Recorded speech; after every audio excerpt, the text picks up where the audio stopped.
شعبان کا مہینہ شروع ہو چکا ہے۔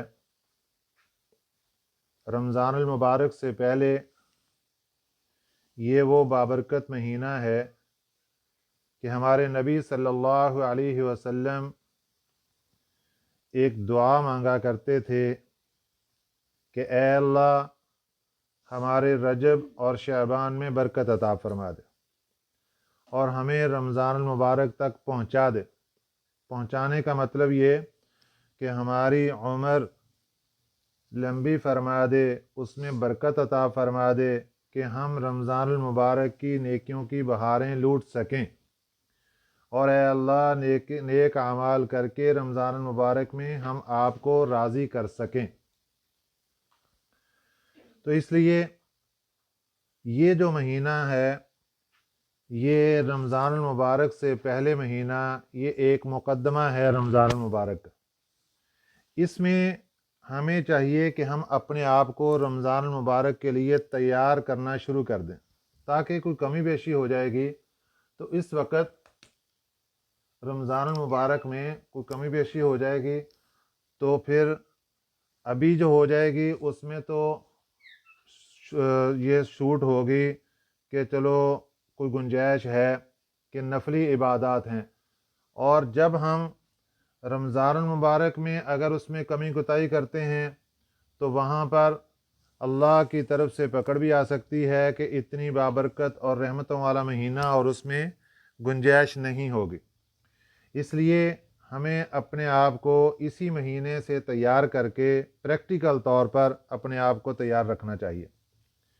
اس میں کچھ کام کرنے کے، کچھ کام نہ کرنے کے، جن کا تذکرہ آج کے اس سبق میں ہوگا۔ یہ مہینہ ہے، اس کا نام ہے شعبان۔ شعبان میں 5 حروف ہیں، شین، عین، با، الف اور نون۔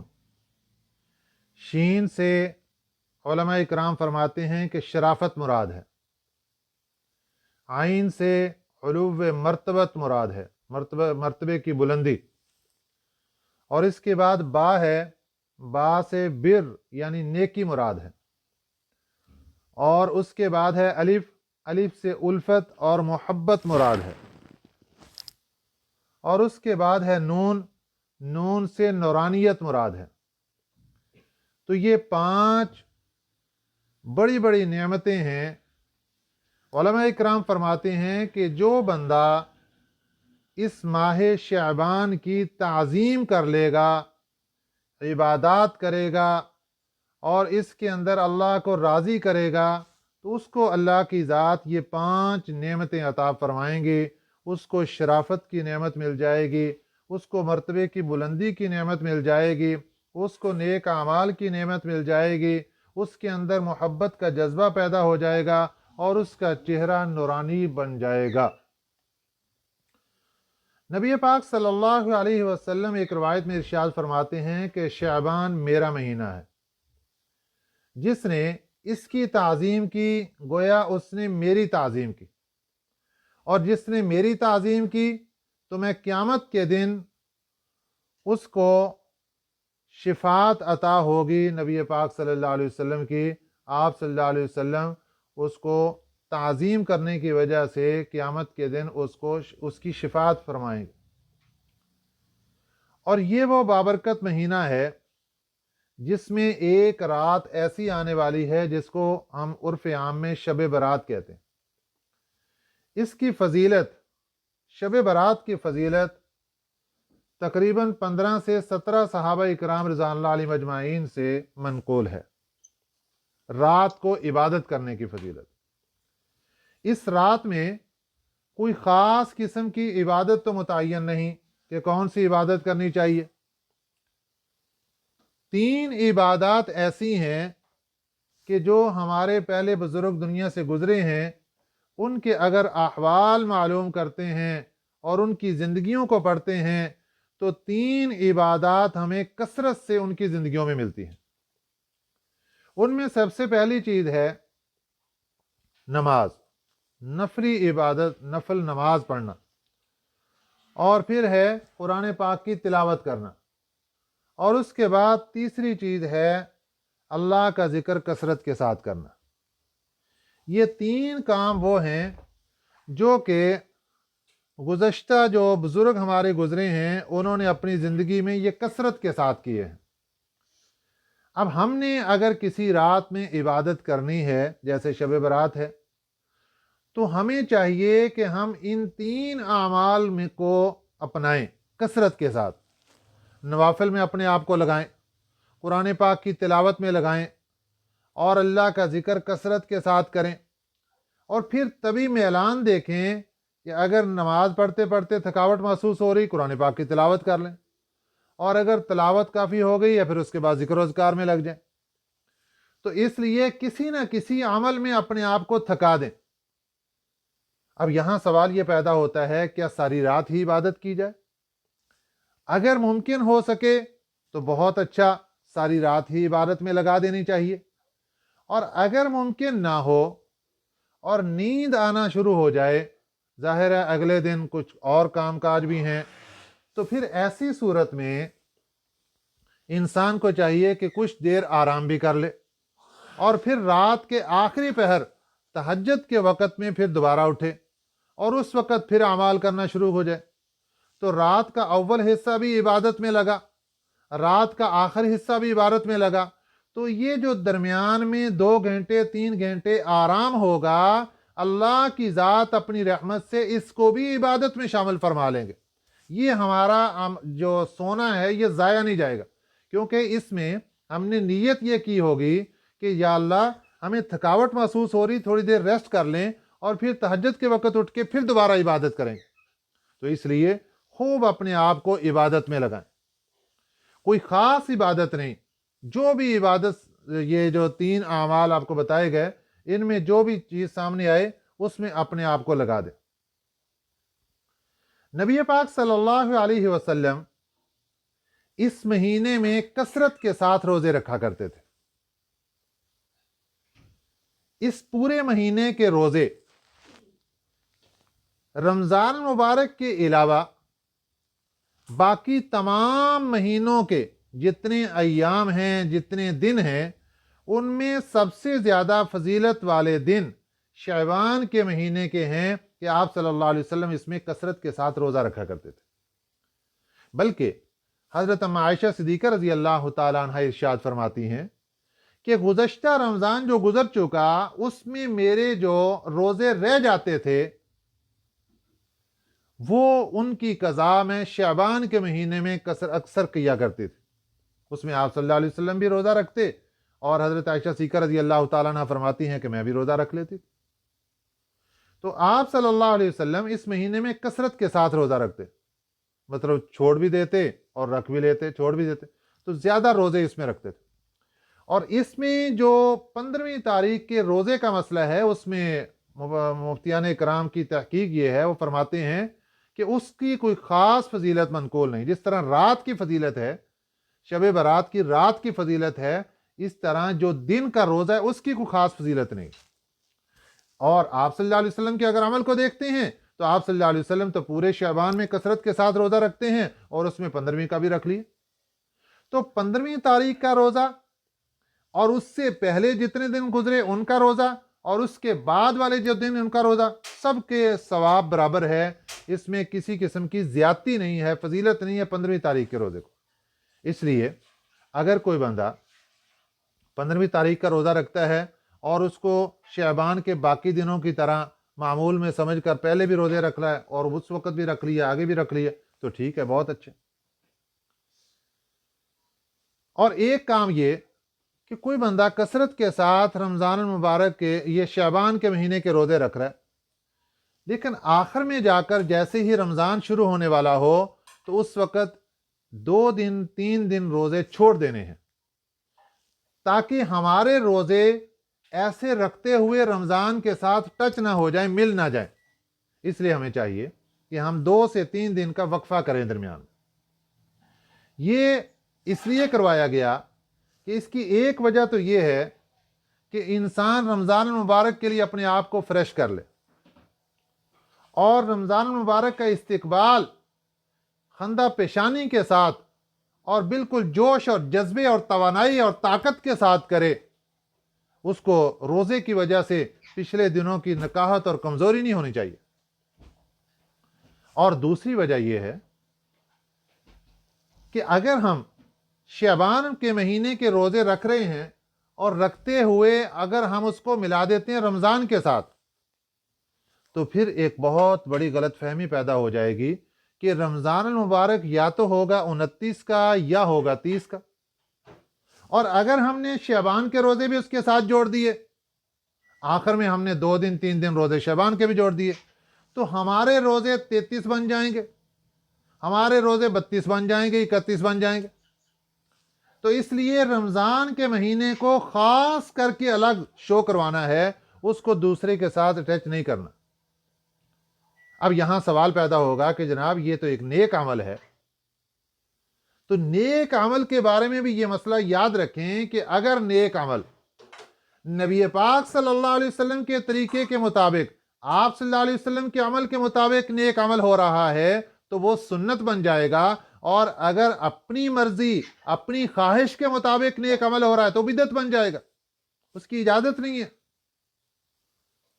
آج زندگی میں بہت سے ہم نیک اعمال ایسے کر گزرتے ہیں کہ ہماری خواہش تھی اس میں ہم یہ نہیں چیک کرتے کہ یہ عمل آپ صلی اللہ علیہ وسلم سے منقول ہے، کہ آپ صلی اللہ علیہ وسلم نے اس عمل کی اجازت دی ہے۔ اگر تو ہمارے نبی صلی اللہ علیہ وسلم نے اجازت دی ہے اور صحابہ اکرام رضوان اللہ علیہم اجمعین نے وہ عمل کیا، آپ صلی اللہ علیہ وسلم نے عمل کیا، تو ٹھیک ہے، اس کو کرنا تو سنت ہو گیا، اس کے کرنے کی اجازت اور اس پر ثواب۔ اور اگر ہے تو نیک عمل لیکن وہ آپ صلی اللہ علیہ وسلم سے ثابت نہیں ہے، صحابہ اکرام رضوان اللہ علیہم اجمعین نے اس عمل کو نہیں کیا، پھر اگر ہم اس عمل کو کرتے ہیں تو وہ عمل سنت نہیں بنے گا بلکہ وہ عمل بدعت بن جائے گا۔ اس لیے ہمیں چاہیے کہ ہم اپنے آپ کو کنٹرول کریں کہ سنت اور بدعت کے درمیان فرق رکھیں، شریعت مطہرہ کو سمجھیں اور اس کو پڑھیں تاکہ اس کو دیکھ کر ہمیں پتہ چلے کہ ہم نے کون سا عمل کرنا ہے اور کون سا عمل نہیں کرنا۔ اب اس شعبان کے مہینے میں اللہ تعالیٰ کی رحمت، خاص طور پہ وہ جو شب برات ہے، اس میں اللہ تعالیٰ کی رحمت جوش میں آتی ہے، اور رحمت الہی کی طرف سے ایک قاصد آواز دیتا ہے کہ ہے جو لوگ پریشانیوں میں مبتلا ہیں، آج اللہ کے دربار میں اپنی پریشانیاں رکھیں تاکہ اللہ آپ کی پریشانیوں کو ختم فرما دے۔ ہے کوئی بندہ جو مغفرت چاہنے والا ہو، وہ اللہ کے سامنے مغفرت مانگے، بخشش مانگے، اللہ اس کو معاف فرما دے۔ ہے کوئی بندہ جو رزق سے تنگی میں مبتلا ہو، وہ اپنے آپ کو اللہ کے سامنے پیش کرے، اللہ اس کے رزق میں وسعت عطا فرما دے۔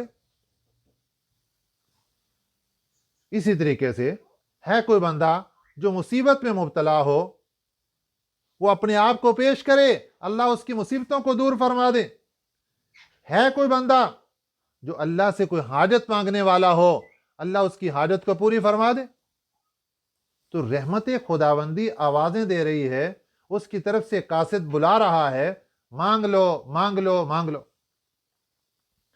ایسے میں جب شیطان دیکھتا ہے کہ جناب یہ بندہ تو اللہ کی رحمتوں کی صداؤں کے اوپر لبیک کہتے ہوئے اس کی طرف چل رہا ہے، اب شیطان اس کو وہ کام نہیں کرنے دے گا۔ شیطان ایک نئی چیز اس کے ذہن میں ڈالے گا کہ یہ بھی تو نیک عمل ہے، تو یہ کرنا شروع کر دے۔ جس طرح قربانی کے جب ایام آتے ہیں، حکم شریعت یہ ہے کہ آپ ایک جانور خریدیں، آپ صاحب حیثیت ہیں تو آپ جانور خریدیں اور قربانی کریں۔ اب شیطان کی طرف سے ذہن میں بات ڈالی جاتی ہے کہ جناب یہ جتنے پیسے ایک جانور پہ لگانے ہیں، کسی غریب کی خدمت کر دیں، کوئی بچی بیٹھی ہے اس کو جہیز لے کر دے دیں اور اس کی شادی کروا دیں، یہ کتنا بڑا نیک عمل ہے۔ یاد رکھیے یہ بات کہ ایک نیک عمل جو کہ آپ صلی اللہ علیہ وسلم سے ثابت ہے اور اللہ کی طرف سے حکم ہے اور اس کی فضیلت صحابہ اکرام رضوان اللہ علیہم اجمعین سے مروی ہے، وہ کام چھڑوا کر دوسرا کام اس کے مقابلے کے اندر پیش کیا جا رہا ہو تو یہ سمجھ لینا کہ یہ شیطان کی طرف سے پیش کیا جا رہا ہے اور دوسرے طرف اس کا ذہن لگایا جا رہا ہے۔ مثال کے طور پر شب برات آ گئی، شعبان المعظم کی یہ پیاری اور بابرکت رات، اس میں آ گئے کہ عبادت کرو، اللہ کو راضی کرو، اللہ کہہ رہے ہیں جو مانگو میں عطا کروں گا۔ اللہ کی رحمت صدائیں لگا رہی ہے، اور ادھر جناب اب رات کا آغاز کہاں سے ہوتا ہے؟ مغرب کی جیسے ہی آذان شروع ہوئی تو رات کا وقت شروع ہو گیا۔ صبح سحری کے وقت ختم ہونے تک رات کا سارا وقت رات کا ہے۔ اب پوری یہ سارا رات کا وقت ہے، اس میں جس وقت بھی ہم عبادت میں لگیں گے وہ شعبان کی رات میں عبادت شمار ہوگی اور شب برات میں اس میں کاؤنٹنگ ہوگی۔ اب شیطان نے لوگوں کو کس طرف لگا دیا؟ جناب پہلے تو حلوہ تیار کیجئے، شب برات کا حلوہ۔ اب کچھ چیزیں ہم نے اپنے ذہن کے اندر خود ہی خاص کر لی، نہ اس کا شریعت کے ساتھ کوئی تعلق، نہ صحابہ کرام رضوان اللہ علیہم اجمعین کی زندگیوں کے ساتھ کوئی تعلق، نہ آپ صلی اللہ علیہ وسلم کے عمل سے کوئی ثابت۔ جس طرح محرم کا مہینہ آتا ہے تو حلیم کی دیگیں چڑھنی شروع ہو جاتی۔ اب شعبان کے مہینے میں حلوہ پکا کر بانٹنا یہ بدعت ہے، اور اس کے اگر کوئی آتا ہے دینے کے لیے تو وہاں سے بھی احتراز کرنا چاہیے اور بچنا چاہیے۔ دیکھیے پورا مہینہ پڑا ہے، سال کے 365 دنوں میں 364 دن پڑے ہیں، آپ جس وقت چاہیں حلوہ پکائیں، بانٹیں، اور اس کو خوشی کے ساتھ کھا لینا چاہیے۔ ٹھیک ہے، ہدیہ تحفہ ہے، کوئی بات نہیں، لیکن جب اس کو شعبان کے ساتھ خاص کریں گے اور اس کو ثواب سمجھیں گے، اور اسی طرح جو لوگ نہیں کر رہے، حلوہ نہیں پکا رہے، ان کے اوپر الزام لگائیں گے کہ یہ تو ایک نیک عمل تھا اور حلوہ پکانا تھا اور انہوں نے نہیں پکایا، یہ ایسے ہو گیا ایسے ہو گیا، تو یہ بدعت بن جائے۔ خود اس کو ثواب سمجھا اور دوسروں جنہوں نے نہیں کیا ان کو گناہگار سمجھا اور ان کو برا بھلا کہنا شروع کر دیا، بس یہ اب کام غلط ہو گیا۔ اسی طریقے سے شعبان کے مہینہ ہے اور اتنی بابرکت رات ہے، اور اللہ کی طرف سے صدائیں لگائی جا رہی کہ جناب مانگ لو، کسی کو جو ضرورت ہے مانگو، ہم عطا کریں گے۔ اب پٹاخے چلانے شروع کر دیے اور اس میں آتش بازی کا سلسلہ شروع ہو گیا۔ آپ اندازہ لگائیں کہ اللہ کی ذات تو بخشنے کے لیے تیار ہے، اللہ کی ذات تو رزق میں وسعت کرنے کے لیے تیار ہے، اللہ کی ذات تو مصیبتیں دور کرنے کے لیے آوازیں دے لگا رہی ہے، قاصد بلا رہا ہے کہ بھئی جس کو کوئی مصیبت ہے آ جاؤ اور اپنی مصیبت دور کروا لو، جس کی کوئی حاجت ہے آ جاؤ اور اپنی حاجت پوری کروا لو، جو کوئی مرض میں مبتلا ہے آ جاؤ، اپنا مرض پیش کرو اور اللہ سے شفا لے لو۔ لیکن اب جناب آتش بازی ہو رہی ہے اور پٹاخے چلائے جا رہے ہیں، یہ شیطان نے اس دندے میں لگا دیا۔ اب دیکھو کہ جو حلوہ ہے وہ تو چلو ٹھیک ہے، ایک ناجائز عمل نہیں ہے، پورا سال بھی اس کی اجازت ہے، لیکن یہ آتش بازی یہ تو کسی صورت پہ بھی جائز نہیں ہے۔ اب وہ لوگ جو اپنے بچوں کو اس رات پٹاخے لے کر دیں گے وہ بھی مجرم بنیں گے۔ ایک اس میں پیسے کا ضیاع ہوگا کہ پیسہ ضائع کیا اور شیطان کے کہنے پر غلط کام پر پیسہ لگایا۔ نمبر 2، شب برات کی توہین کر دی کہ اللہ کی رحمت صدائیں لگا رہی تھی مانگ لو، اور اس نے جناب پٹاخے چلا کر اور اس کو بدمزہ کرنا شروع کر دیا۔ نمبر 3، جو لوگ عبادت میں مشغول تھے ان کی عبادت میں خلل ڈالنا شروع کر دیا۔ پٹاخے کی وجہ سے کیا ہوگا؟ یہی ہوگا نا کہ جو قرآن پاک پڑھ رہا ہے اس کے قرآن پاک کی تلاوت خراب کر دی گئی، جو نوافل پڑھ رہا ہے اس کے نوافل کو خراب کر دیا گیا۔ غرض یہ کہ کوئی کسی بھی عبادت میں لگا اور اس کی عبادت کے اندر خلل ڈال دیا گیا۔ اب یہ دیکھیے کہ خود تو نیک عمل نہیں کیا، لیکن دوسروں کی عبادت خراب کر کے اپنے اوپر کتنا بڑا گناہ کا کام لے لیے۔ اس لیے ہمیں چاہیے کہ ہم اس رات کو قیمتی سمجھیں۔ اب اس رات میں عبادت بھی آ گئی، لیکن عبادت کیسے کرنی ہے؟ عبادت کرنی ہے تنہائی کی۔ یہ وہ رات ہے جب اللہ کی رحمت صدائیں لگا رہی اور ایک ایک بندے کو بلا رہی، تو بھی آ جا، تو بھی آ جا، تو بھی آ جا، تجھے کیا پریشانی، تجھے کیا پریشانی، تجھے کیا پریشانی۔ لیکن لوگ پھر اجتماعیت کی طرف چلتے ہیں۔ اس رات میں ایک اور جو کام نہیں کرنا چاہیے کہ اجتماعیت کی طرف، عبادت ہے تو اجتماعی کریں گے، نوافل ہیں تو ہم اجتماعی صلاۃ تسبیح پڑھیں گے، نہیں بھائی۔ جب اللہ کی رحمت بلا رہی ہے تو ہمیں چاہیے کہ ہم الگ الگ تنہائی میں بیٹھ کر اللہ کی رحمت کے اوپر لبیک کہیں اور اپنی اپنی چٹھیاں، اپنی اپنی درخواستیں اللہ کے دربار میں پیش کریں۔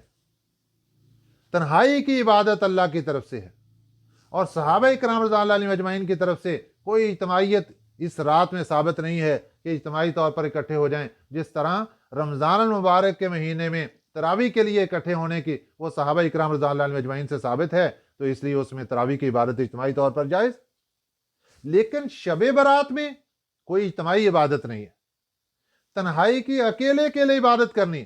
قرآن پاک کی تلاوت کیجئے، ذکر و اذکار کیجئے، نوافل پڑھیے، اور اللہ کے دربار میں اپنی درخواستیں پیش کیجئے، اور خوب گڑ گڑا کر اللہ تعالیٰ سے معافیاں مانگیے۔ اب اللہ کی رحمت آ رہی ہے، اور اس جو بابرکت مہینہ ہے اور اس میں بابرکت رات ہے، سب کی دعائیں قبول ہو رہی ہیں، لیکن دعا کچھ لوگ ایسے ہیں ان کی دعا پھر بھی قبول نہیں ہو رہی۔ پیارے نبی صلی اللہ علیہ وسلم نے ارشاد فرمایا کہ اللہ کی رحمت ایسے جوش میں آتی ہے کہ اس رات بنی کلب ایک قبیلہ تھا، اور اس کے پاس بہت زیادہ بکریاں، ایک پہاڑ سے لے کر دوسرے پہاڑ تک ان کے ریوڑ، اتنی بڑی بڑی ریوڑ ان کے بکریوں کے تھے۔ فرمایا کہ جتنی بکریاں ہیں، ان بکریوں کے جسم پر جتنے بال ہیں، اللہ ان بالوں کے برابر امت محمدیہ صلی اللہ علیہ وسلم کے لوگوں کو جہنم سے آزاد کر دیتے اپنی رحمت سے۔ تو اللہ تعالیٰ سے مانگیں کہ یا اللہ، آپ نے اتنے لوگوں کو آزاد کرنا ہے، اور ان آزاد کرنے والوں میں ہمارا بھی نام لکھ دیجئے۔ اس رات میں بیٹھ کے مانگیں۔ لیکن کچھ لوگ ایسے ہیں کہ جن سے اللہ کی ذات ناراض ہوتی ہے، اور ان سے دعا کی حلاوت، مٹھاس، شیرینی، مزہ چھین لیا جاتا ہے۔ تلاوت میں مزہ نہیں آ رہا، نوافل پڑھنے میں مزہ نہیں آ رہا، ذکر و اذکار میں مزہ نہیں آ رہا، اور اوٹ بٹانگ موبائل لے لیا اور کیا کچھ کر لیا، گیم میں کھیل، رات گزار دی۔ یہ کس وقت ہوتا ہے؟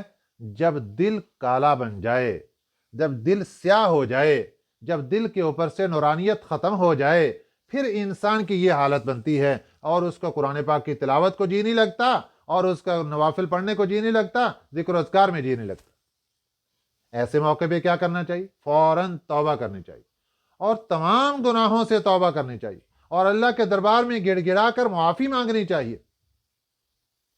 اگر انسان کا دل نورانی ہے، تلاوت کو جی چاہے گا، ذکر و اذکار کو جی چاہے گا، نوافل پڑھنے کو جی چاہے گا، اور اگر اس طرف میلان نہیں ہو رہا، فوراً سمجھ لیجئے کہ دل پر سیاہ نقطے زیادہ ہو چکے ہیں، دل سیاہ زیادہ ہو چکا ہے، اس لیے میرا اس طرف رجحان نہیں ہو رہا۔